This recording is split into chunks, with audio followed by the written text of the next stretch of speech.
All right. Oh my gosh. I am so excited. I know I say this every time, but like I actually really am excited to be talking to my podcast cohort buddy today, Stephanie Thompson. When she starts talking, you're going to notice that she has a little bit of an accent. So she got up at the crack of dawn to join us all the way from Australia. So I am so thankful that you are here, Stephanie, and your story and what you're going to share is just going to be so magical and really transformative to the listeners. I just know it. Thank you, Melissa. It's actually such an honor to be here. To get up early to come and talk to you is a pleasure, a real pleasure. So thank you for having me. Oh my gosh. Yeah. So I want to dive right in because I know you were on a mission to share your story and share what happened to you during childbirth and really in order to educate other women. And so you say, so this doesn't happen to your daughter. I love that. So would you share, do you mind jumping right in and sharing? Tell us your story. Tell us what happened during childbirth that really changed your life. Yeah, I think in a nutshell, Melissa, I felt really blindsided by childbirth because my husband and I went into it. We tried to fall pregnant for 5 years. So if I go back to my early 20s, I was diagnosed with cancer and I went in to the doctor to say, hey, I'm trying to have a baby and I want to have 6 kids by the time I'm 30. And I had this plan. It was my plan. And I ended up walking out and she's like, oh, well, actually, let's just hold off on the baby thing because I want to send you for some tests. And in the end, it turns out that I didn't have a baby, but I had cancer. So that was on pause for a little while. And from that moment, they did say falling pregnant could be difficult for you. I wish they kind of didn't say that because I think it might have planted a seed in my head that it was never going to happen. So after 5 years of actively trying, we started the IVF journey. And thankfully for me, a medical procedure, and some vitamins and some changes to lifestyle meant that by the time I was due to go back to start the medication on the Wednesday, I was pregnant on the Monday. Oh my gosh. What? And I got to call them and say, actually, I don't need to come in on Wednesday because I'm pregnant. And she said, oh, Stephanie, we love that. We hear that actually quite often. So good Wow. luck on your journey. And then it was amazing because that pregnancy lasted. And I think only just recently, Melissa, I've started sharing that every single day of that pregnancy, I was petrified of miscarriage, like really Aw. scared. And I think that fear now, because I can look back in retrospect, but I carried that fear to the delivery room of losing her. But I probably didn't even realize how much of that fear was in me. And so I don't know if I have to be fair, also too, because when I found out I was pregnant, I wanted everything to be perfect. I was like, right, how do you birth a baby perfectly? Someone tell me, Right. someone help Guide me. me, right? Tell me the journey. Yeah. And so one of my neighbors suggested, oh, you can go to the public hospital. Because I was a public educator, I am an advocate for public health, public education. And she said, you can go there, but you can ask to be in a program where you just have one midwife the entire pregnancy, and then her or her team member will be there at your birth. And it sounded really natural and organic. And it sounded like the transition to motherhood that you would really hope for. Right. So I applied for it, initially didn't get in, but then did. And I felt really quite privileged. I felt like, oh, I'm lucky, you know. Can I ask you a question? So, because I want to stop on that, like, what do you mean you had to apply for it? And especially you said you're privileged. Like, how do you get accepted into it? Like, how do you get accepted? You're having a baby. Like, doesn't everybody qualify? Like, how does that work? That's a really good question. So here in Australia, and here's one thing I've learned too, that our birthing system is highly political.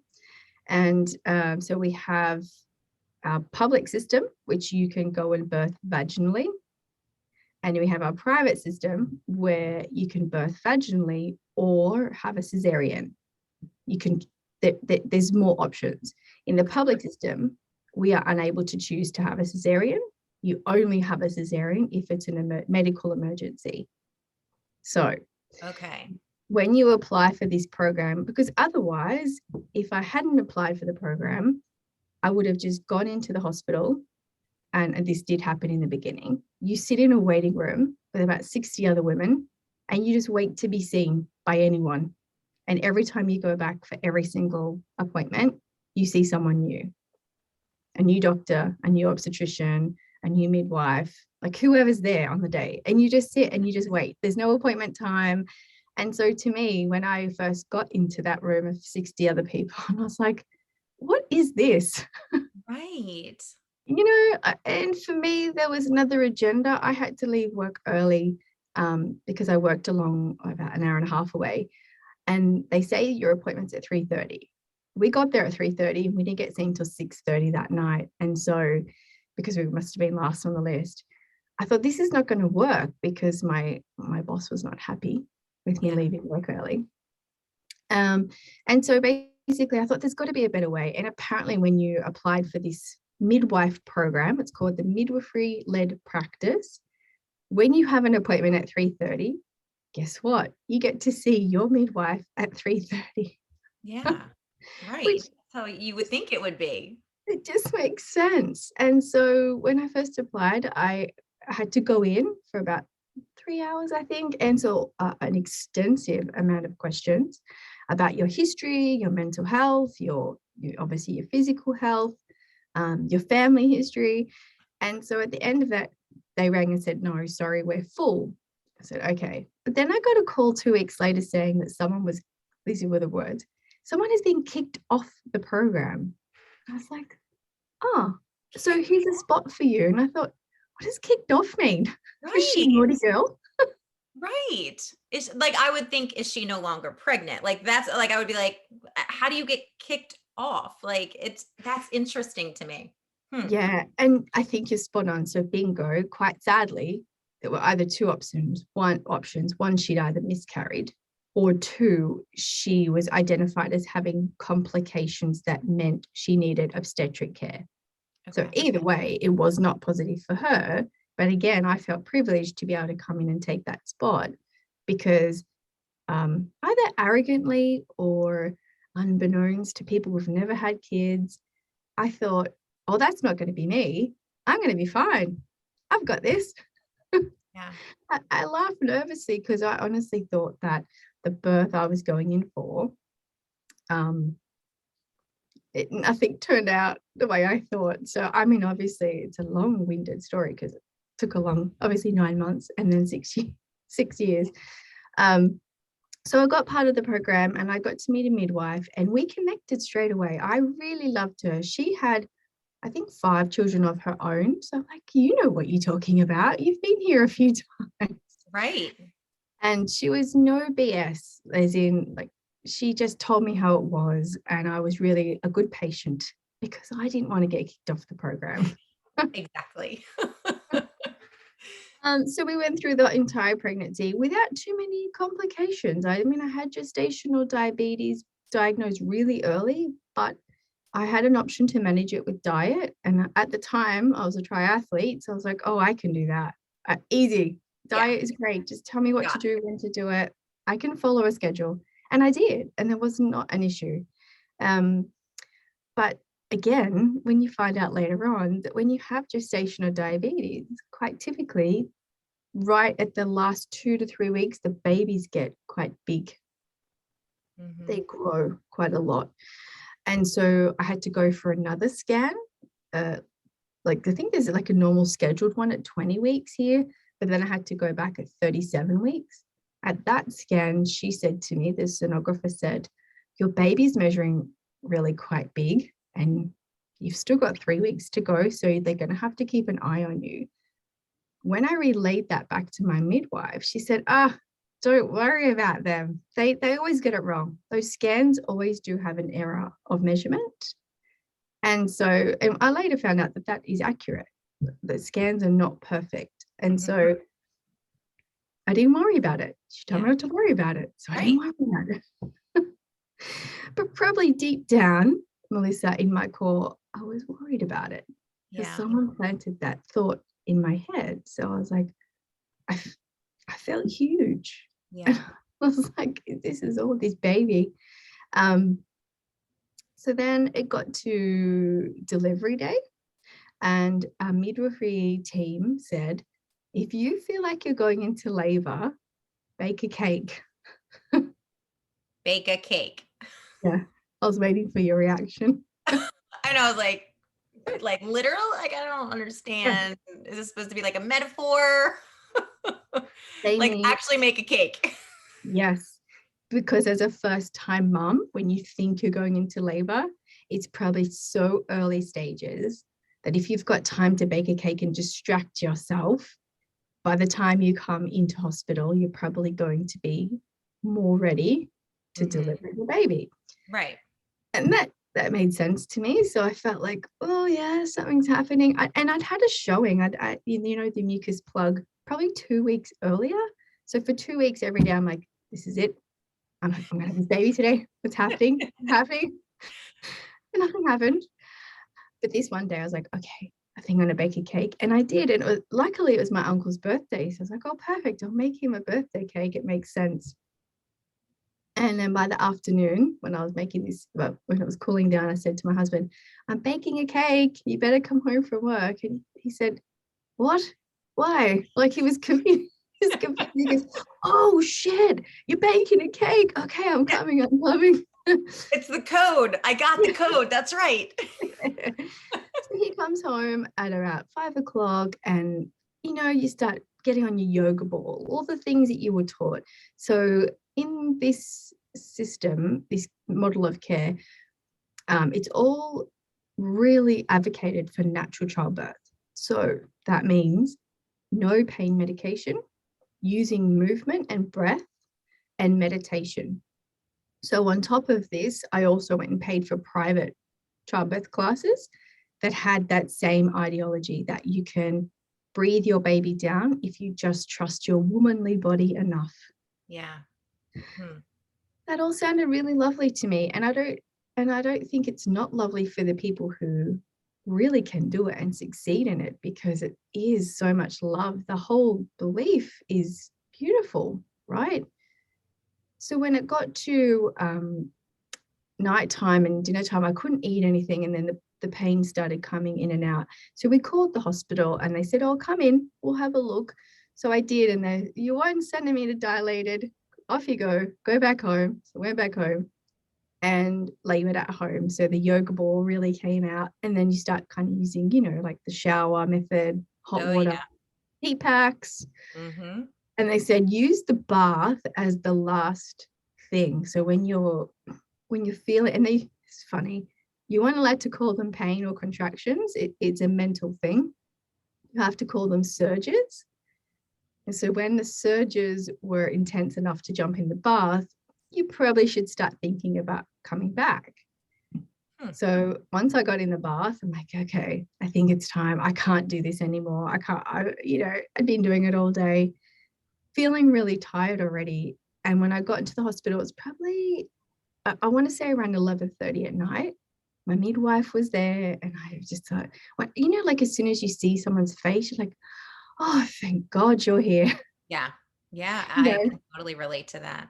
Yes. And it was like, thank God it's your shift. Thank God you're here. Thank God you're not laboring with another mummy right now. Like, you're mine. And all the things I had in my head was like, tick, yes, you're here, great. She said to me when she checked, oh, congratulations, you're 7 centimeters dilated now. You're going to meet your baby tonight. So I did the math, like half an hour. That's tonight. I'm gonna have a baby in half an hour. Okay, cool. Let's do it. So I was really pumped. And because the real labor hadn't started yet, let's just say that. and anyone who has labored and birthed vaginally can have a little giggle at what I'm saying, because if you've not experienced it, you don't know what it is until it's really there. Yeah. And so they checked us into the birthing suite, and lovely, we had a bath in the birthing suite. Not all of them do. and felt that's again, I felt really privileged. I'm like, yes, I got the room with the bath. Like, how lucky am I? This is amazing. Jumped in the bath, and then at one point I kind of like nudged my husband and said, is this it? Like, really, women, what are you complaining about? It's not that bad. I mean, yeah. Yeah. Yeah. I mean, what, I was really confused. I thought, oh wow, okay, this is easy. Then, shit got real. And I can't really tell you the timeline too much between that bath and then the actual birth, other than it was, that was the middle of the night. And then she wasn't born until 10:28 the next day. Wow. So that's a long time. I pretty much can just remember, Melissa, going from the bath to at one stage only being able to feel comfortable standing. And so I was kind of standing over the bed, but then it got to the point where my little legs were shaking so much and I started vomiting. Mm. No one tells you in any of those birthing books that you can vomit during childbirth. Mm-hmm. I've read that you can poop when you labor vaginally, and everyone worries about pooping. Right. But my God, I was vomiting where I was meant to be having this baby. And then I went into panic mode, going, oh, I'm so sorry. And I was trying to clean it because I felt bad for the midwives who were trying to help me. And then I'm creating all this mess. And that too was a trigger, I think, at that point, because going through chemotherapy, I vomited a lot, like a hell of a lot. And like for a whole 8-hour session on the last one, I couldn't stop. And so I was fearful that something was not quite right because I didn't know. I was like, why am I vomiting? Is something wrong with me? Right. Yeah. But then a bit more of a blur. And then the next thing I remember is obviously it was all cleaned up. It was fine. And then they laid me down on my back. And I just remember the intense pain on my back. I was like, oh gosh, it wasn't the vaginal pain. It was the back, the lower back. And they said, look, things are stalling. So we're probably going to help induce you a little bit just to keep things going along and keep her coming down. And at that point, I was like, oh, I don't know. So I'm trusting you. Whatever you say, I have to have faith that you are doing the best thing for me. And I believe they did the entire time. I don't think anyone goes in there going, hey, how can we mess up someone's life today? I don't believe anyone would do that. So once that oxytocin went in and things really ramped up, the pain was unbearable. But by this stage, remember, because the whole ideology is a pain medication free birth, it was too late. Nothing really was going to have time to have effect, like no epidural or anything. Right. Plus, it was really, really drummed into us that an epidural is a bit of a cheats way, like a bit of a failure. And I didn't want that. I had that mindset of that end goal. And which is a disgusting thing right now. I think back, I think, oh God, why do we do that to women? But anyway, I don't want to digress. So then basically the next thing I remember is that we went from literally candles and beautiful music and bath with my husband and only my midwife to laying on my back with legs in stirrups and like 6 people standing in front of me. So I had my midwife and her boss, they were talking to each other, but I couldn't understand anything. Then they had a registrar doctor who was there and her boss. And then they had someone for like a pediatric specialist and their boss. I'm like, why are you all here? What is wrong? Yes, what's wrong with the baby? At no point does anyone think, what's wrong with the mummy? Yeah.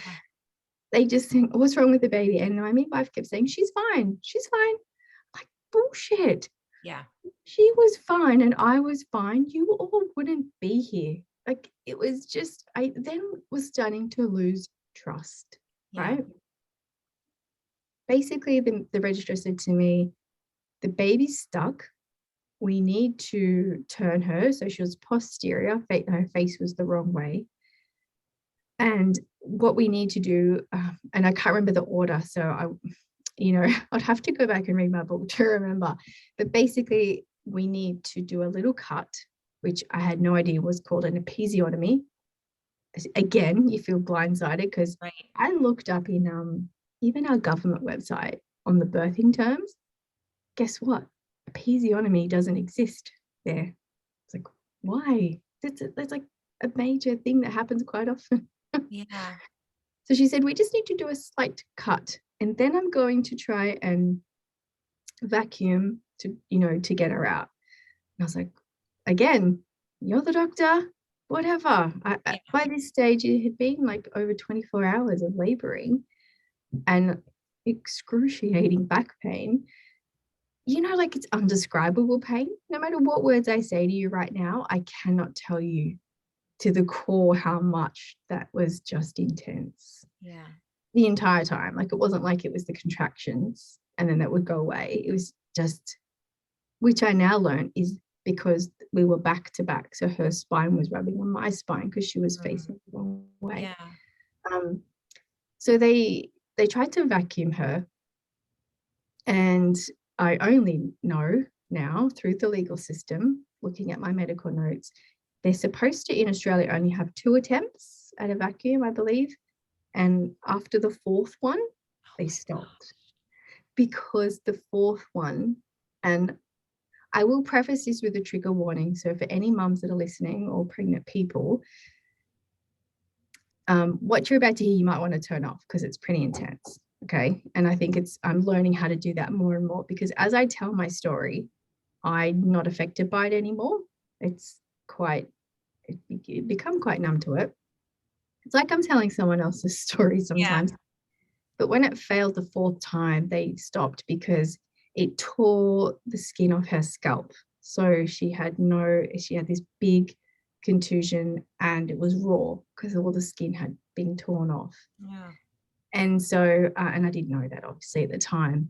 When that failed the 4th time, she said, I think that's when she said she's going to do the cut. Actually, I did get it wrong. Then they did the episiotomy. She said a slight cut.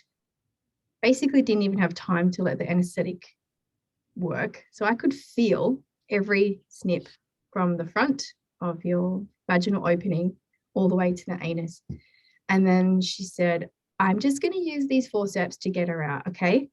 And at that stage, like, you've come this far. Yeah. Really. And it wasn't even like, sorry, I want to clarify that. It wasn't like she said, I'm just going to use these forceps. Is that okay? It was, I'm doing this okay? Because if I don't, and she kind of pointed to the door, I'm going to have to send you for an emergency cesarean. And at that stage, I was like, oh my God, we've come this far. And now I have to go to the naughty corner because I failed. I couldn't do it. I felt like I couldn't do it because they were yelling at me, my midwives, push, push. And I'm like, I really am. I don't know. Yeah. I mean, with what energy you have left at that point and the pain. Oh. Yes. And I honestly could not feel anything. And I'll tell you why in a little bit. But when they used the forceps, they turned her. So I felt all of that, the baby fully turning, and then she came out. When she was on my chest, we only have maybe 1 or 2 photos because there was just so much blood on my face and chest. And that wasn't my blood. That was from her head and where she was bleeding. And so you can't look back on those birthing photos and go, oh, that was amazing. I think she was on my chest and I said, is she alive? That's all I could say. They were my first words. Is she okay? Is she alive? Even though I could hear her crying, Yeah. I couldn't register that meant that she was okay. Yeah. So then we were both in shock. My husband and I just were like, what is that? What was that? Yeah. We didn't talk. We didn't say anything. And then obviously she was taken away for checks. That registrar said to me, I'm just going to have to do a couple of stitches. And then she disappeared. It's like she did that and then she disappeared I never saw her again. She never wrote one single note on that delivery. She got the midwife to write them afterwards. The midwife who was at my head, who couldn't probably see what was actually going on. But anyway, so she ended up having to do 3 layers of stitches. So 2 internal and 1 external, because the damage was so extensive. And then the midwives said, great, up you pop. We're going to pop you in the shower. So I did that, and in the shower lost a lot of blood. So they had to put me in a wheelchair. They wheeled me out into the ward, popped me in the bed and said, good night, see you later. And that was it. Oh, like you're done. Great job. It was exactly like that. You did amazing. Fantastic. Great birth, Steph. Pat on the back. But in my mind, I was like, was it? Right. Was it? I didn't feel like that, but I didn't say anything because I didn't know. And the thing all I could think about when I went to the ward was the baby next to me was crying a lot and waking up my baby. And I was like, oh, come on. And the fact I was really hungry and they had no lunch left. They said, oh, no, you've just birthed the baby. The lunch trolley's empty. And so my husband went and got me McDonald's, I think. And then the very next day, Melissa, they sent me home. They checked they checked my baby. They gave her Panadol because of the lump on her head and actually checked it. They said it was quite boggy. They were worried about it, but yep, off you go home. So I wasn't even there for 24 hours and I got sent home in a wheelchair down to the car because I couldn't walk. And then that was it. Good luck. Wow. That's my birthing story. In that program, so it meant that the midwives came to the house every day to check on you or check on the baby, really. So I think the very next day she had come over, all platitudes of, amazing, isn't she beautiful? Congratulations, let's weigh her, let's bath her. And they kind of did that type of thing. But they never really checked in on me. So I think it got to 2 or 3 days later, and my best friend's a nurse and her husband was an ambulance officer. And she came over and she said, you don't look so great. I'm like, I didn't feel great, but I had to pretend I was this new mom. It was amazing. Like, I was like, yeah, I'm good. A bit tired, but good. And she said, no, you don't look great. And so she got her husband to check my blood pressure. And when he did, he said, sit down, do not move. Like, it was so ridiculously low. I was close to passing out. Oh my and goodness. So I knew I felt really unwell, but I didn't feel any power to say anything to anyone. And so when my midwife came the next day, I said, oh, I don't actually feel great. She's like, oh, it's just being part of a new mom. This is what happens. And I think it was that next day when all the swelling started going down in the pelvic region, I went to the toilet and I'm in that generation where you never looked at your vulva. Yeah. You probably didn't even know that you had one. It was all just called vagina. And you never looked because it was gross. But I could smell something. I'm like, that doesn't quite smell great. And I couldn't look. And so I just got my phone out and had a look. And I'm like, what is that? Oh my God. They've forgotten, they're so stupid. There's another baby coming, because all I could see was this really round pink shaped thing that looked like a baby's head. And I thought I was having twins and they didn't know. Which, we can laugh now because it's very sleep deprived and a first time mom. And I rang my midwife, my husband did, and he said, I think it's like 7:30 at night after a shower. And he said, oh, Steph's not very well. She thinks she can see something that's not that great. And I remember hearing her say to my husband, oh, she's fine. She just worries too much. And then I yelled through the door, I'm not fine. I'm not fucking fine. I'm really. And at that point, I realized I've got to start saying, I am really feeling sick here. I'm not okay. I can't sit down. I can't sit on my bottom.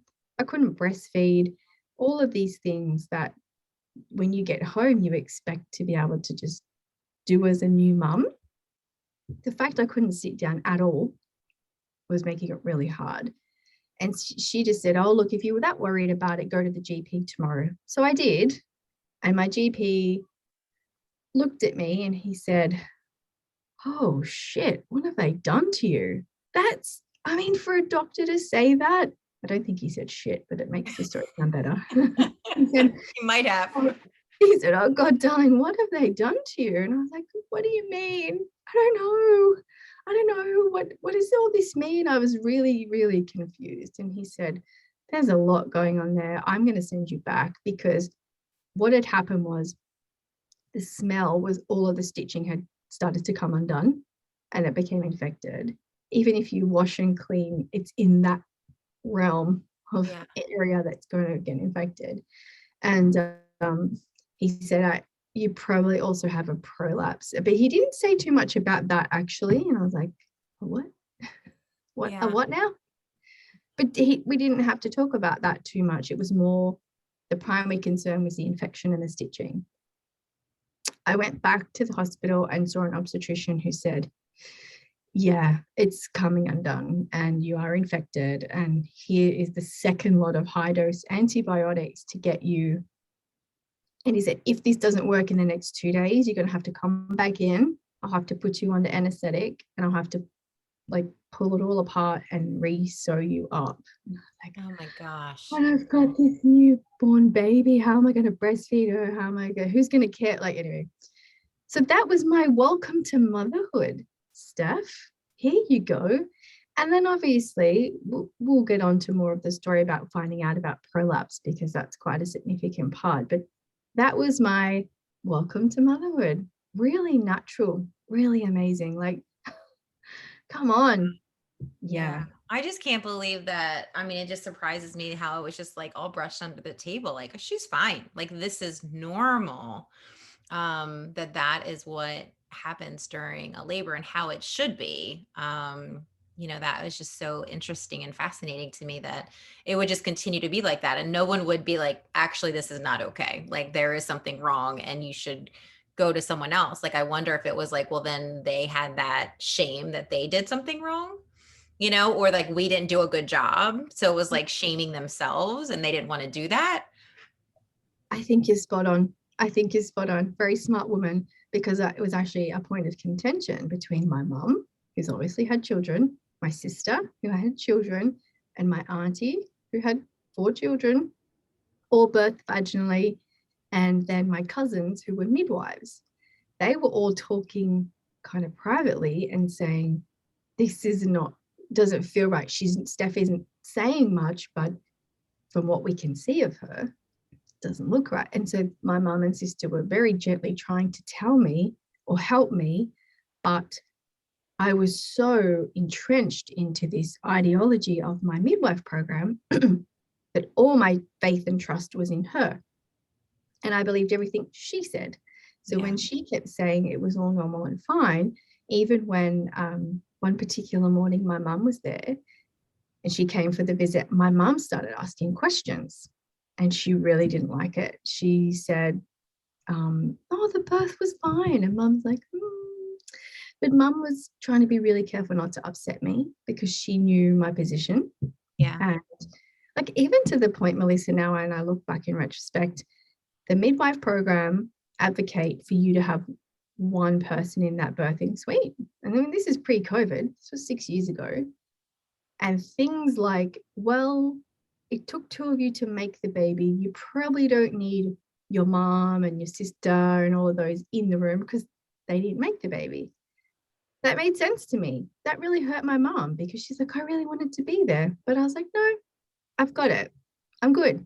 Yeah. And so then obviously that caused a bit of a thing between us, that when she wanted to ask me questions about the birth, I was like, nah, I'm just talking to my midwife, mum. You know nothing. And how wrong I was, that potentially, I mean, who knows? Who knows? If she was there, would it have been any different? Could she have advocated for me having had experience? I honestly don't know. Right. But I do know that my husband felt very, very powerless and very uneducated, even though he came to those classes with me. He was there. when it was time, my midwife looked at him for a few things, and he looked at me and I looked back at him. We were both really exactly the same. We were so clueless. We didn't know.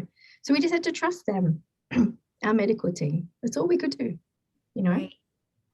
Yeah. I mean, that's what you do. No one, unless you're in, some type of scenario where you've gone to school and you're a nurse or you're in the profession, would you know what's right and what's not right? If this is your first time, you would never know if this is how it's supposed to happen or not supposed to happen, unless like you watched crazy movies on it or something like that. But how would you know? I felt like we read every pregnancy book too, available at the time.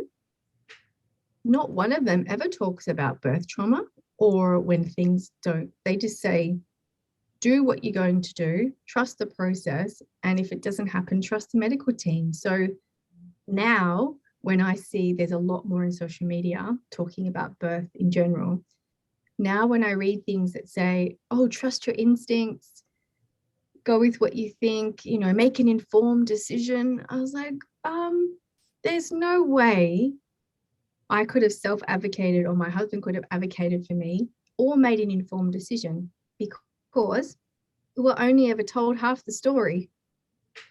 The rest of it was kept from us for a particular reason, because they wanted us to birth vaginally, and having a cesarean was only an emergency. So I remember asking in my antenatal appointment, what's a cesarean?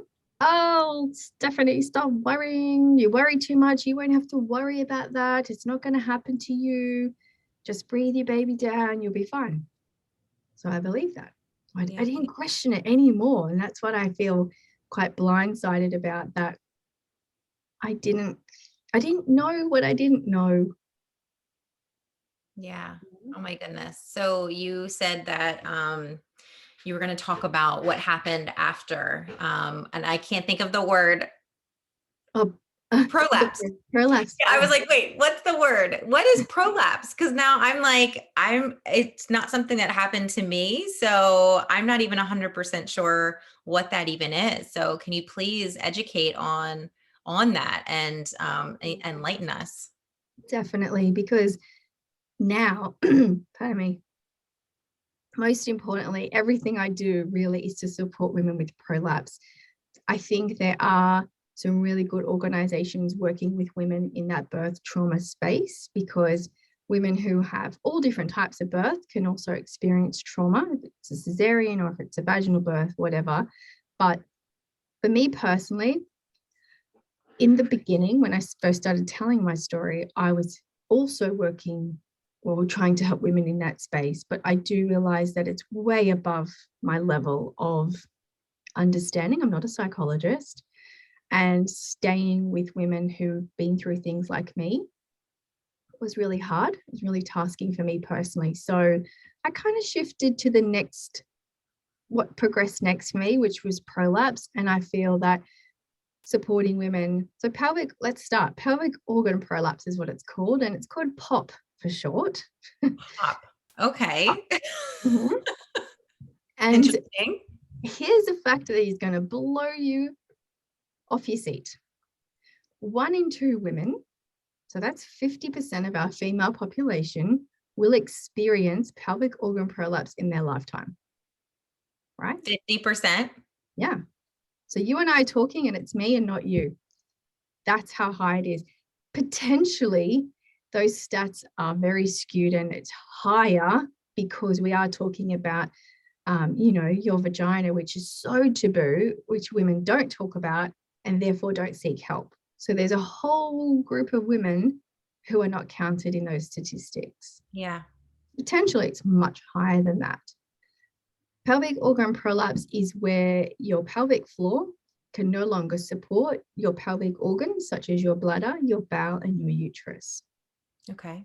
So where they're supposed to sit in a hammock, and I'm showing in my hands, but for the listeners, it's like I'm holding my hands out for a gift. The pelvic floor is like a sling, so they think of it like a hammock where the organs sit on top. When they can no longer be supported by that hammock or the sling or whatever, they start to descend down your vaginal canal. Now, they have grades from 1 to 4. So 1 is that most women potentially wouldn't even know they've got it, can't feel it, no symptoms, no side effects. Then it goes to stage 2, and stage 3 means that those organs are now at the opening of the vagina and probably out a little bit, depends. And then stage 4 is that those organs, well, when I say those organs, they do slide down the vagina, but generally it pushes on the side walls and out of the opening, and that's what you see. So in my early days, yeah, sorry. No, I'm just like, oh my goodness. So in the early days of talking about my bladder prolapse, I would say, oh, my bladder's hanging out of my vagina. It wasn't the actual organ. It was the vaginal wall that I could see, but the bladder was pushing that. So it's a really hard thing to conceptualize in your mind. Like, what does that look like? What does a broken vagina look like? Basically, that's it. I do want to point out that textbooks tell physicians that stage 1 and 2 are generally not painful. Women can go and have pelvic floor physiotherapy and take them from a stage 2 back to a stage 1 quite easily. From my experience and talking to real women, that's not true. Women who have a stage 1 prolapse can have a real impact on their entire life. So walking, standing, carrying children, sexual intercourse, being able to work, function, can be affected depending on their side effects and symptoms. There are other women who had a stage 4, have lived with it for so long in silence, and it hasn't really affected them in terms of where they feel like their life has been impacted greatly. Mm-hmm. I know physicians who have seen a woman and it's basically all sitting in her underpants, and she's like, what prolapse? What are you talking about? Thinking it was normal. And that's probably the older generation. So I think it's really a good idea that we start talking about this more, because I work with so many women around the globe, and I've had a lady just recently say, my doctor said it's only a stage 2 and I should be totally fine, but I can't even go to the toilet to poop properly because it kind of all gets intertwined and it's really hard. I said, I know, I hear you. She's like, you're the first person that has said that it can affect me. Everyone else keeps saying it's in my head.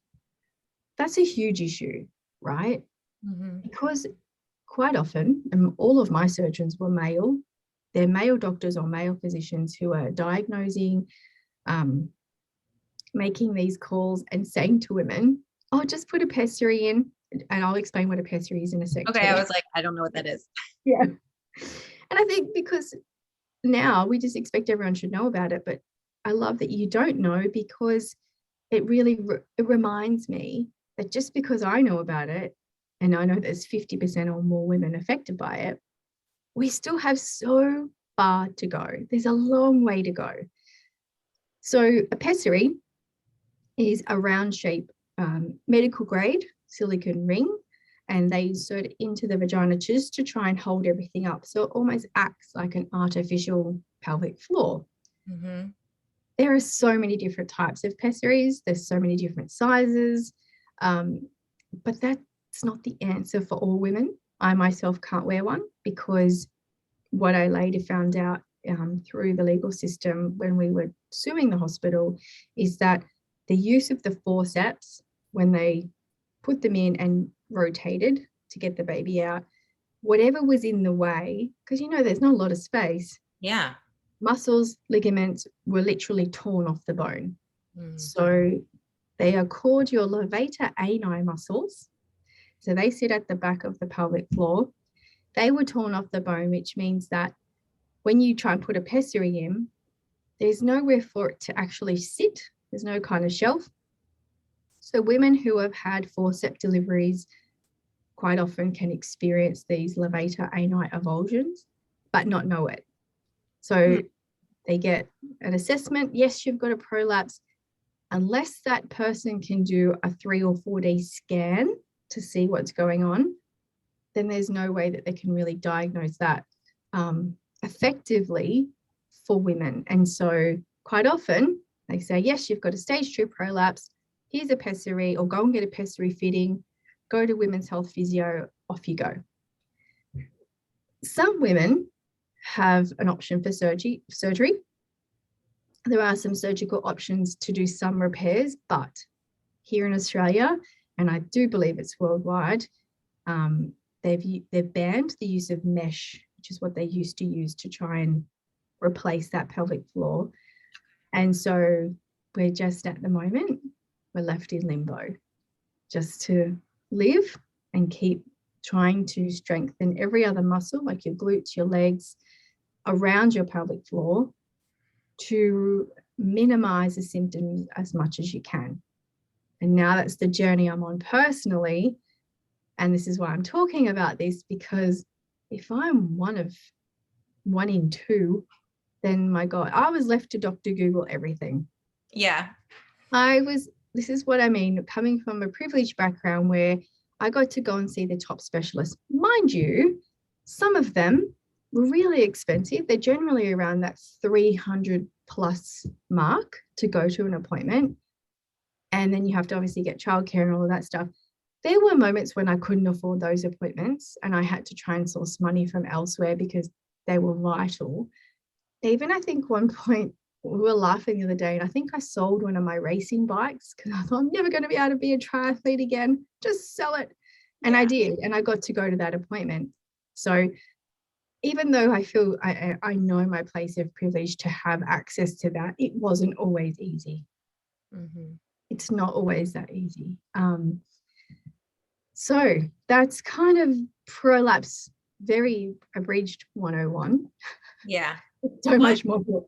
Well, and what I was going to ask you, because you were talking about like the symptoms like of prolapse, and you kind of talked about it a little bit, but like what are like the main symptoms? Like if somebody's like, do I have this or not? Like if you're just walking around with it, is it like going to the bathroom? Like, you know, what would like a level 1 be of someone who's like, oh, this is just how I'm made. It doesn't seem different. I'm not in any pain. Like what are like the symptoms? Like what are symptoms that people can look for?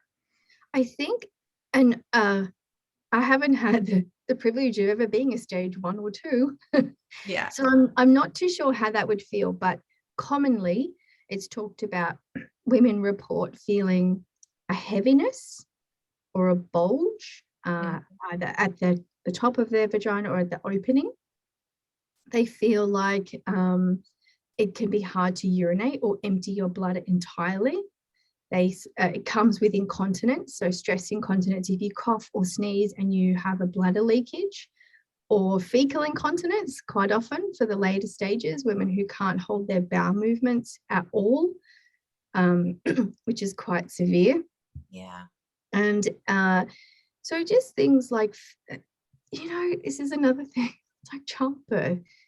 They're the kind of things that you read about, like the feeling of heaviness, your body is quite sore. I wish, and I'm working on it, I'm trying to find the words to really describe it because it's more than just a heaviness. Melissa, it's like my entire body is fighting gravity and it's all the organs, like it sounds exaggerated, I know, but it feels like my whole internal body is trying to exit from my vagina. And here I am trying to hold it all in all day. So, and the way gravity works is that when you go to bed at night time and you're laying horizontal, they do happen to kind of flop back or move back into place. So going to bed is not uncomfortable. Mm-hmm. When you wake up in the morning, they start at the top and then they kind of just slowly start to descend as the morning goes. And it depends on what activities you do as to how much it's going to slide down. The bloody thing is not predictable though. Some days I'll wake up and I'll get a good 2 hours before I feel anything. I'm like, okay, good. Get the kids breakfast, get them off to kindergarten and to preschool, come home, and then all of a sudden you kind of putting the doona up on the bed, you're making the bed and it's like, oh, there it is. Yeah. There you are. Or, you know, you walk your child into kindergarten and you walk up 2 stairs, like, yep, there you are. And it just happens at different times of the day, generally mid-morning onwards. And as the day progresses, it gets worse and worse. So the heaviness, the bulge, coming out of the opening of the vagina, trying to empty your bladder, trying to do a bowel movement can be quite hard because they're battling for the same space. And so women have to do things like splinting. I'll explain that to you. Splinting is I'm when like, wait, what? yeah, this is a whole new world. It's a whole new world for women. And all I did, Melissa, was have a baby, right? You get like a baby wipe and you put it over your thumb and you insert it into your vagina and try and push your prolapse back so that it allows your poo to come out. It gives it space. That in itself, when you come from somewhere where you don't even look at your vulva, it feels disgusting. And you end up doing so many things, like and putting in a pessary, I felt it was just so foreign. And then you would get up and you'd walk around, you could feel it. It's like, oh. And all the while on the outside, what do? Hi, mummy's here. Yes, darling. What would you like? A toasty sandwich? Okay. But on the inside, you're like, fuck. I hate this. This is feeling disgusting, you know? And then, of course, being intimate with your partner, it's never been the same. I won't go into, I respect my husband's privacy and I don't generally talk about it a lot. But for me personally, I was petrified that it would feel different for him, because if my bladder's in the way, a lot of people say this. So if your bladder's in the way, then what happens? Do you know, I had some people say to me, and I'm talking in the medical field, or just have more sex and it will push it back up. Yeah, that's the response. I'm like, what? Oh my goodness. That doesn't even make sense to me. I'm like, how, what? What? And it doesn't work, right? So I think people who say that might think that it's being helpful. And in the sense, it was a nurse that I'd spoke, a community nurse, and she's like, oh yeah, it'd be great. I'm like, because you change as a person. As a female, I lost so much of my identity. I could no longer be an educator. I was in that field for 20 years because I couldn't stand or walk to do yard duty. And having to care for people, it's really hard to bend over. You can't pick up anything. You can't push and pull things because the symptoms are worse. I couldn't be a triathlete anymore. I tell you what, so many times in my head, all I can do is picture myself running and not coming back from myself. Yeah. And it's hard enough to walk to my letterbox in the afternoon. So for me to think about running is a fantasy. I've tried everything I can, trust me. I've tried to get back into swimming. I've tried to just ride a bike, because if you think logically, if you're sitting on a bike seat, there's not many places where it can go beyond the bike seat. Right. But it can go in the little gap in between. So if I sit on a chair that's got a gap in between, I can feel it go through. And I'm like, this is just not humanly right. I can't do this. I've tried other things as well. So what I will say, I'm not going to bore everyone with everything I've done over the last 6 years, because it's quite a lot. There have been things that are helpful, but I tell you this, I'm never going to stop. No stone is going to be left unturned until a point where I can feel okay physically in my body, mentally, emotionally. I'm healing. I'm on the journey. I'm not sure if it's ever going to end. I don't see there's a finish line that I have to work towards. I think it's always going to be up and down. Yeah. And I'm okay with that now. But that came with a lot of help with psychology, having an amazing psychologist and working with her. One thing I have found I can do is reformer Pilates. So yeah, I did Pilates this morning. Oh, great. So you know what that is. So I know exactly what it is. Wonderful.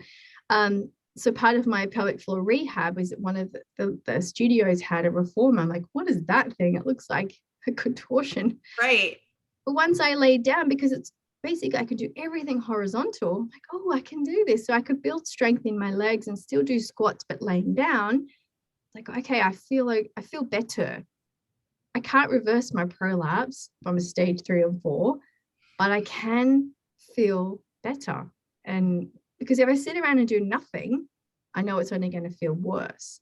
So you've got to take the action to say, I need to feel as good as I can. And so that's what I do now. Yeah. Are you like, can I just go in an inversion and, with my feet in the straps and just see if everything falls back into place? I do it often. No, you're right. You're spot on. So before I could do Pilates, I used to just do that against the wall. Like put a pillow underneath your bottom, lay on it, and put your feet up against the wall for like 10, 20 minutes. It gives you a bit of relief, like especially in the afternoon. My kids have loved it because since they were babies, they could crawl all over me because I was often laying down and I was often sitting on the floor because I couldn't be up and about moving around. And so I used to play with them just laying on the floor a lot. Yeah. Yeah. Can I ask you, so prolapse, is it only in women that have childbirth? Like, can it happen to anyone? I'm assuming if it's one in two, it's not just when you're having a baby, you can get prolapse. It can happen to anyone at any time. Correct. And I'm so glad you asked that. Sorry. Oh, you're I'm good. so glad you asked that because women who haven't had babies have prolapse.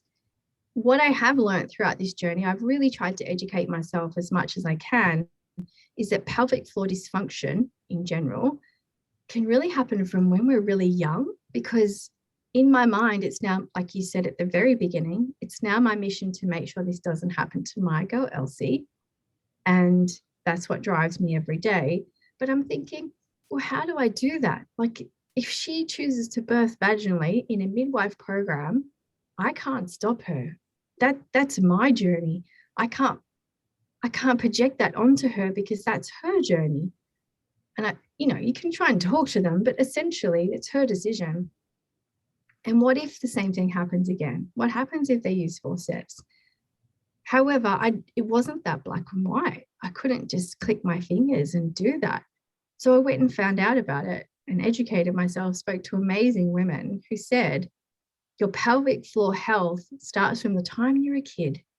If you have chronic constipation as a child, you are already causing damage to the pelvic floor. That constant pushing and straining is stretching those ligaments. I was like, oh, yeah, that makes sense. I had that as a kid often, quite often. And especially during chemotherapy, because I wasn't eating much, I was always struggling to go to the toilet and had to have medication for that as well. Also, athletes, runners, gymnasts, professional dancers all have extremely tight pelvic floors. So it can go both ways. It doesn't have to be something that is stretched like in childbirth. It can also be because it's too tight and it can't relax. So a lot of professional dancers do end up having prolapse. And I was like, wow, this is so interesting. How do we not know this about our bodies? Right. Our own anatomy makes us feel a bit silly, right? Yeah. Wow. Yeah, that's so interesting because I mean, I know I've heard prolapse, but maybe I just wasn't like, oh, what is it? Or I acted like I knew what it was because I was like, I don't want to sound stupid because I don't know what it is, because it's like, oh, I should know what it is because I'm a female, and shouldn't you know what's going on with your body or know these words? So I'm wondering if I've heard it before, but maybe I just didn't want to ask what it was. And I just wanted people to assume, oh, you know what it is. Like, oh yeah, I know what that is. I'm a one. Yeah. Huh. And did you also, and I thought this too, I associated it with grandmas Yeah, who were, I would think that, or like wearing a diaper, like as you get older, because you can't hold your pee. Like I jump on a trampoline and I'm like, that might have just peed my pants. So like maybe, I don't know, maybe I have an issue.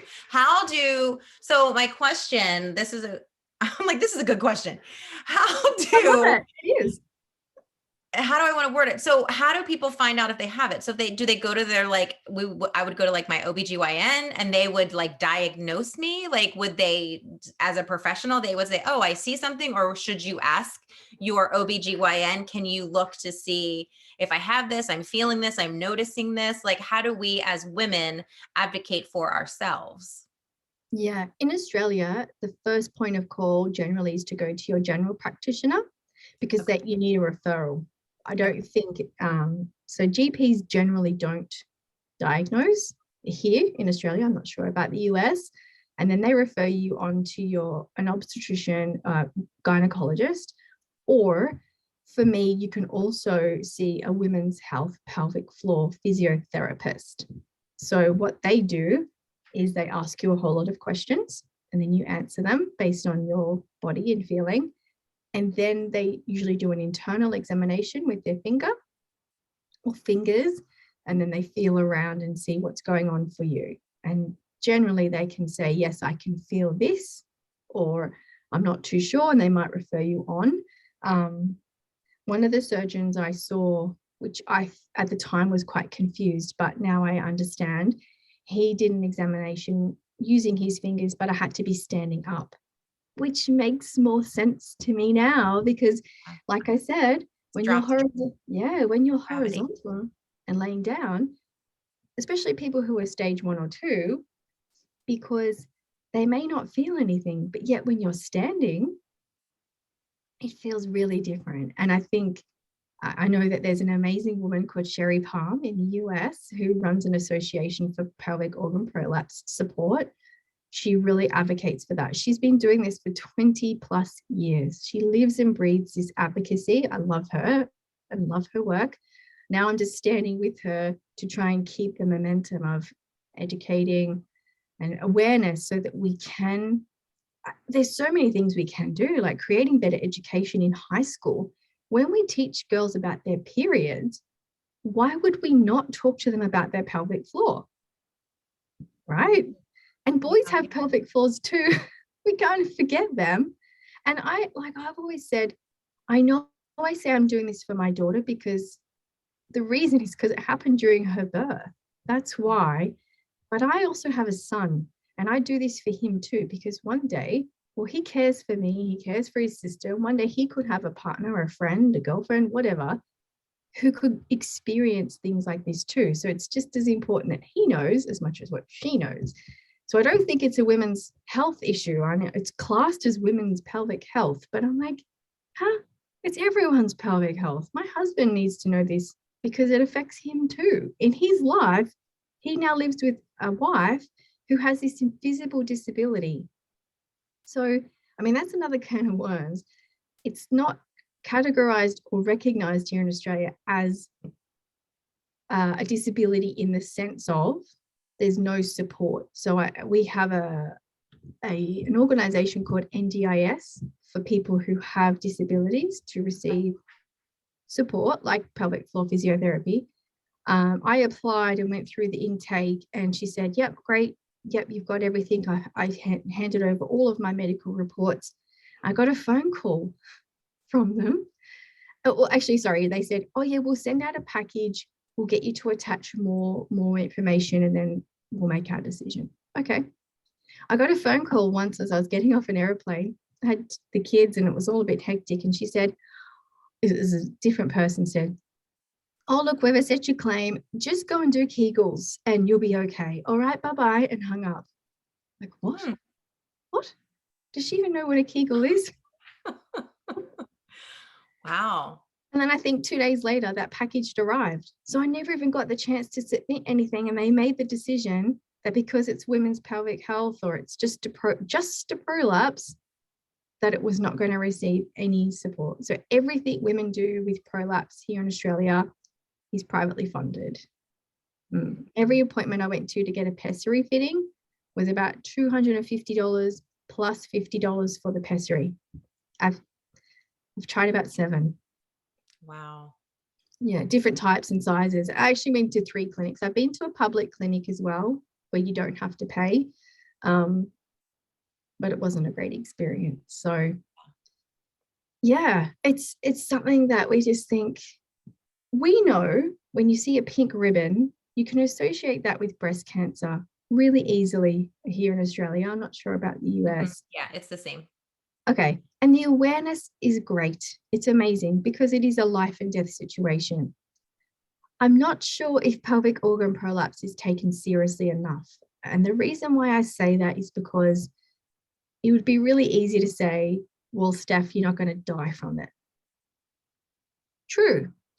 My life as I knew it died on that delivery table that day because I've never been able to be the same.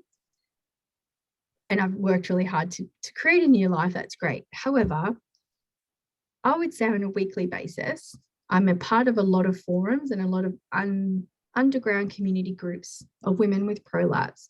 We would see 1 to 2 women on the edge, not wanting to be on this planet anymore because no one understands them, no one listens, people don't believe them. And I live with this pain every day. And people support me, love me, and they hear me, and I feel great. But for those who don't, they talk about suicide a lot. So it is life and death for some women. It really is. Yeah. And if we don't, the thing is too with prolapse, it can be avoidable. If we have early intervention and we have better education, it can be avoidable in some instances. Not all women have to experience it, and not all women have to have the same level of pain we do. If we are taught better on how to really care for our pelvic floor and look after it, just like we do our heart health or our mental health now, or our breast health, you get checks. Yeah. If we have that regular in the schedule to have your pelvic floor checked regularly, we would have better outcomes for women, for sure. I mean, there is an argument that the use of forceps, in some countries, they're banned. I am not in a position to say they should or shouldn't be banned at all. I wish they were not used on me. However, the alternative, if my baby was not okay, I don't think you ever say, worry about me first. You always put the baby first. Yeah. That's our goal. But imagine if we could do both. Imagine if we could have a healthy baby to hold and a healthy mom to hold. Wouldn't that be amazing? Yeah, absolutely. I know it sounds, yeah. Go ahead. What? I'm sorry. I was going to say, I know it sounds airy-fairy, but once I learned that the childbirth is really political, and people who advocate for natural childbirth really, really are against cesarean sections, and obstetricians are generally known for giving cesarean section births too often, and then they see the effects of women like me who are pushed into having a vaginal birth at whatever cost. Alarmingly, I found out that in, I think, 2005, our Australian government wrote a policy that enforced hospitals to push women to have more vaginal births at whatever cost because they want to reduce the cesarean rates, the percentage. And to me as a mum, not a medical professional, not anyone else other than Steph, say, why? I'm always a why person. So the World Health Organization wants to reduce cesarean rates. Why? Why? Right. Is a cesarean's not okay for mums? Are they not okay for babies? Where's that information? Is it about money? Yeah. Because we know cesarean births are way more expensive than vaginal births. However, I'm bearing the cost of that vaginal birth myself. And so is our community, and so is our whole economy, because I'm not working full time anymore. So I'm not paying taxes full time. Like it just doesn't seem to make sense. You know what I mean? It doesn't make sense to me at all. No. And I'm a why person too. So I would be like, why? Like, what is the point? And the people making the decisions, like, are they the men? Is the government mainly men, and they're not even women making the decision for women bodies? And what is the point? Like, if it's not healthy, or if a mom wants the choice to do that for whatever reason. I have to go back because, so you have a son. I do. How did that happen? Like, I'm sorry. I'm just like, wait, can you like take a minute and like go back 20 minutes and talk about that? How, especially with everything that you just talked about, like how you have a son, like, so how did you deliver? Like, how did this happen? That's an amazing pickup. Well done. Because it is the number one question that women with prolapse ask me. How do you have another baby? Not so much how do you have sex, That's part of it. You know, like if they feel comfortable enough after talking about how to deliver another baby, they then say, well, how did you even fall pregnant? How do you have sex? It's really uncomfortable. And so we talk about that. But we were one and done, it's called. One baby, trauma, done. And so it was only during the process of talking with, I think, the third surgeon, when he said to me, I could potentially do a repair. This is before we knew the extent of the damage, by the way. He said, I could potentially repair your prolapse with surgery, but the caveat is you have to have completed your family and not have any further pregnancies or childbirth.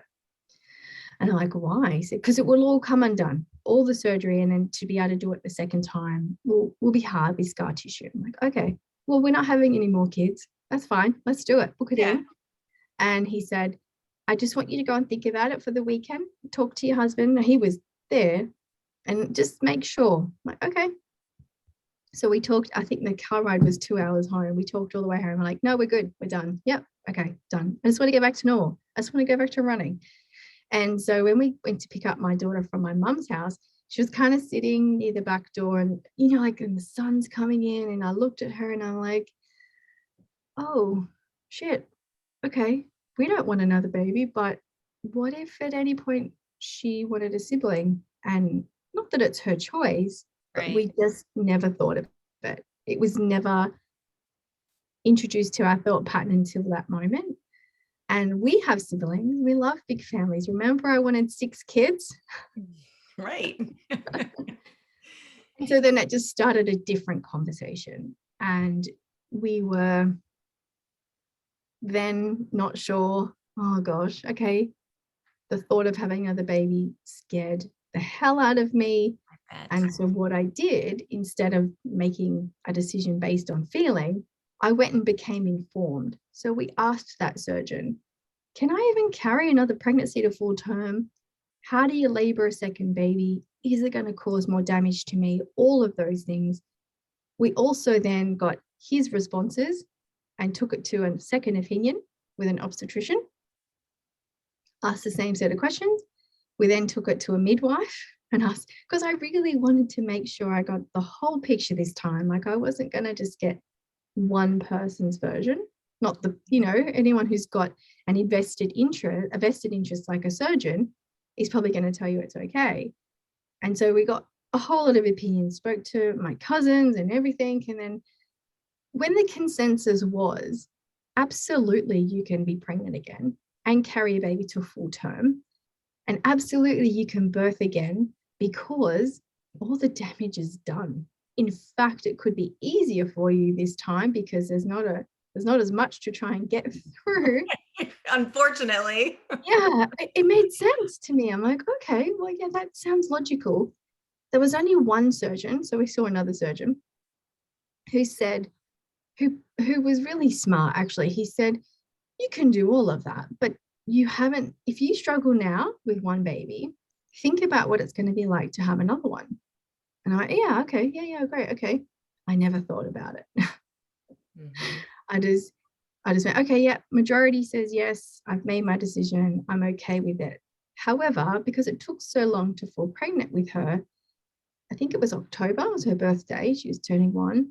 I said, if it doesn't happen by December, let's just call it. Let's not live our life in IVF land and wondering in every period crying, thinking you're miscarrying or not being pregnant. Let's just leave it. We'll be okay. And we both were totally fine with that. We said, yep, that seems like a fair and reasonable plan, like, you know. And then the next month, it was December, I was pregnant. Yeah. And it really just took her first birthday party celebrations of having some alcohol and feeling quite relaxed. That's the truth of it. Seriously. A bit too relaxed. And so this next pregnancy, I knew because of the past trauma, I had to do everything in opposition to the first. So I chose not to do the midwife program the second time. I went and found an obstetrician in a private hospital again. thanking the lucky stars of my privilege in all those years in education, I had private health insurance. Mm-hmm. Not everyone has access to that, and I had that option. When we did some shopping first, we did go obstetrician shopping because I thought, no, I've also got to find someone who understands my journey, who can care for both of us, my husband and I. We went to one obstetrician. He said he's supposed to be the best in town. And he said, oh, you're only 7 weeks. Let's just see if this baby makes it first. What? Yeah, for real. I'm like, you're not my jam. Goodbye. Here's my $250. I'm never seeing you again. So this time around, you do feel more empowered to make those decisions. You're not in the clutches of a system where you just have to be a good patient. I literally said to the receptionist, she goes, oh, do you want to make another appointment? I said, no, he's not our guy. Thank you. Here's my payment. Have a lovely day. Yeah. In my head, I was like, no effing way are you coming near me or my baby that may not make it. It's like, have you met the doctor back there? Like, have you met that guy? Is he your doctor? Like, hello. Oh gosh. Oh, geez. When we did find our guy, who I actually had seen him in the public hospital when I had to, he was the one that was going to do those repairs. And so he sat with us for 2 hours. He heard my whole birth story. He's like, oh, he was very professional. He actually didn't say too much about the hospital at the time, but he just said, okay, I'm really sorry that happened to you. That's all I wanted, was someone to say, it actually wasn't normal. Yeah. That's actually not how childbirth goes for a lot of women. It happens to women, yes, and it's unfortunate, yes, but generally speaking, it doesn't happen to everyone. Yeah, it doesn't have to be that way. Yeah, and the word normal is ridiculous anyway, because it's much better to say common. It's known, you know what I mean? So he said to us, and every appointment I saw him was at least an hour and a half, because I gave myself the permission to take my notepad of 50 questions, and I sat there, and as he answered them, I wrote the answers, because I knew when I got home, if I had to expel this fear that I was carrying, because it was even worse this time, thinking that I can't go through this trauma again, I did that. I did things that I felt were going to help me get me through this. And we made, do you have birthing plans in America? Yeah. So the first birthing plan, I think, is what got me into the hot water. It was a pre-filled one from the birthing classes that was like natural birth, no medication, and I just signed it. I willingly, blindly signed that thing. This time, he and I and my husband created a map. Instead of a plan that you have to stick to, it was like, hey, if this happens, and we might talk about this, and if that happens, we talk about that. So it wasn't set in stone. So expectations couldn't be disappointed.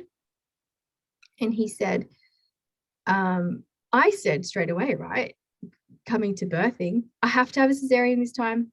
I can't do this. I'm not doing that again.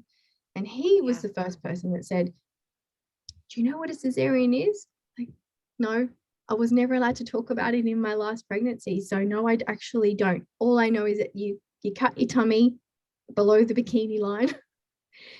You get the baby out and then you sew it up, and then I can't drive for 6 weeks, right? He's like, let me explain it to you. So he walked me through it. Like, he literally held that space for me and said, we do this, then we do that, then we do this, then we do that. And I was like, oh, okay. It's not as easy as I thought. Actually, it's not the easy way out. I don't think it's the cheap's way out now. And then he said, and then vaginally, this is how it could go. The decision's yours. And I was still hell bent on a cesarean, I think up until maybe the 8th month. And then I saw my psychologist, and then I went back to him. I said, could I try vaginally? And if it doesn't work, then would you do a cesarean? He said, at any time, you just tell me. I said, even if nothing's wrong with the baby, even if mentally I'm not okay, he's like, yeah, we can do that. So How amazing is that, right? So when Right. it came to it, and we started laboring vaginally, and I was checked in for an induction because I chose that. It was my option to not go into labor at home with a 1-year-old and my husband at work, and then have a panic like, oh, we need to get care for her and he has to come home. And what happens if the baby comes out and my bladder falls out? I honestly, Melissa, was so scared that, knowing that my bladder is sitting at the vaginal opening, where's the baby going to go? Like, Right. the baby's going to push it out and then my internals are going to come out, right? Right. Wow. That's the visual. Yeah. So then we talked about that for a long time, and he said, and I said, could I just come in and just labor here? And so I opted for an induction, and then I went in that morning and checked in at 6 a.m. and it felt like I had autonomy, not control. You can't control childbirth. Autonomy. Like, I am here because I'm ready. The baby was ready, and he let me. He didn't let me. He suggested. How silly. That could be just, maybe we'll start the process slowly. So he didn't want to just go straight in and let me go from 0 to 100 too quickly. So we spent kind of half the day doing it in the hospital room, had waters broken, consented the whole time. I felt really comfortable. And then I opted for the, what's it called again? Oxytocin again. Oh, yeah. The drug that helps the baby come along, because another fear was having that maternal fatigue that I had the first birth after 27 hours or whatever. I didn't want to have to be at the point where I was vomiting and shaking, having no strength, no ability to talk and advocate for myself. And so I think the whole birth was probably 5 hours and 3 big pushes. Once I'd been in the shower and come out, and the midwife was there, and I said, I think it's coming. I feel like I need to poo. She's like, oh, that's a good thing, because this time I could actually feel him. And I felt when the contraction came, I'm like, oh, I want to push. Like, I could feel it this time. Yeah. It was really different. And she said, oh, I don't think you're quite ready just yet. Anyway, she called him in, and he's like, oh, he's really hairy. He's got lots of hair, which meant Aw. he was there. And he Yeah. said, let's meet him. Let's do it. So 3 big pushes and he was out. And this time, Melissa, he was on my chest. First thing I said was, is he okay? Yeah. Again. But then my husband and I looked at each other and we just cried. We cried so much, and so much happy tears, because that was childbirth. That was it. That is exactly the ideology we were told and sold the entire time. I'm like, okay, that's it. I'm getting goosebumps. That was Mm-hmm. amazing. And there was no further damage to my pelvic floor. I had checks before and after, and they measured pretty much identical. So it's like, gosh, I'm so glad I trusted them, informed myself along the way, and had this healing birth experience. It's Yeah. practical. I wish that for every woman who's had birth trauma, by the way, if that's their choice, because maybe had I not had that, I would have lived with that only one experience to go off. And now I feel like I can confidently say to my children, childbirth vaginally can actually be really beautiful. It Yeah. really can. Yeah. You know? Oh my goodness. I have loved this so much. I know we could like talk forever. I could just listen Sorry, I to talk a you. lot. But you have a lot of great information and knowledge to share. And I think, like you said, it's very important for women to, everyone to understand and be educated on it, or start learning about it, or listening about it, and not just putting it to the side. So I think it's super important. Is there anything that you haven't shared that you just, have any advice or anything for the listeners today? I think that if you have not yet had a baby, it can be really hard to digest information. So you've just heard my journey. I don't want it to scare you if you haven't had a baby. The reason why I say this is because I want it to scare the people above us, those men or those politicians who are charged for caring for us and writing those policies. They need to feel scared by my story, because what does fear do, Melissa? It creates action. If we do nothing and we keep our policies this way and we allow women to birth this way, then nothing's going to change for my Elsie and nothing's going to change for your listeners, I think. And the other thing is, it's really hard to take in a lot of information from books and podcasts of other people's journeys when you're not yet pregnant, because there is that level of arrogance of or ignorance. Oh, that's not going to happen to me. I'm good. I know what I'm doing. It's okay that we don't know what we're doing. If you haven't had a baby yet, it's okay to say, I don't know what I'm doing, but I'm willing to learn. I'm willing to hear it all. Yeah. And then make a decision. Oh, I love that. Thank you for sharing that. And so one question, we didn't even dive into anything else about your life, but this is your main focus and this is your story and your journey and you're advocating. And so I love it so much. But my last question for you is, as women, we do not celebrate ourselves enough. Right? We celebrate everyone else, but we do not celebrate ourselves. And with upcoming, holiday of Valentine's Day, like I am looking at it as like loving myself more. So I want to know, what do you love about yourself right now? My passion to make sure that this doesn't happen to my girl. Mm-hmm. Pretty proud of that. I love that. Making me teary. What'd you say? You're making me teary. Oh, no, I love About that. it. So beautiful. That's awesome. I'll Thank you. never stop. I'll never stop. Yeah.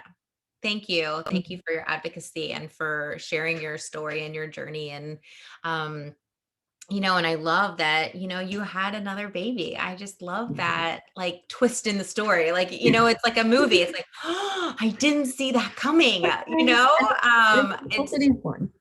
Yeah. So thank you so much for sharing that. How can people find you? You have a podcast, you wrote a book. Like, where is the best place for people to stay in touch with you?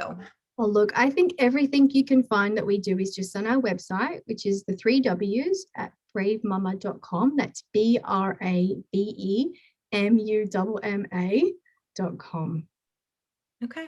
I would love to, send people there and hear all about you. And you do have a podcast, which is amazing, where people can go and hear more of you talking about this to other women as well. So I just want to say thank you so much for being here. This was such a great conversation. Thank you, Melissa. I cannot wait to have you on the lowdown with Bravemumma, because you've got an amazing story to tell, and I can't wait to talk to you too. Oh, thank you so much. See you soon. Bye.